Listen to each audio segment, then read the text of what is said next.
Hello everybody, I want to show you with this video how you can take a screenshot with the Redmi Note 14 Pro.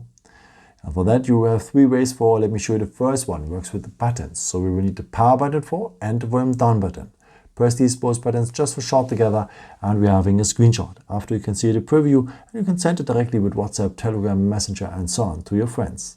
One more time, the power button and the volume down button just for short together and we're having a screenshot. If you tap now in the preview, you have also the chance to draw something inside here or to highlight something. Or here at the corners, you can crop a part of the screenshot, what is very useful if you want to capture maybe a picture from a website or something like this.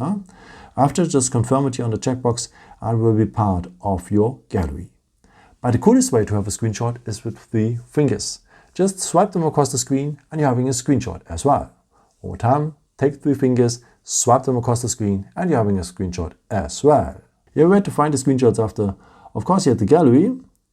And here you will find them at the photos mixed up with the photos and videos you have done with your camera. So this is why I recommend to you to always go to the albums, because the screenshots will have here their own folder only for your screenshots and screen recordings. Yeah, I hope I could help you with this video and answer your question. And yeah, maybe if you want, you can leave me a nice comment or give me some that would be very helpful for my videos. Thank you so much for. And I've created also some other videos if you're interested in, with some more tips and tricks and so on.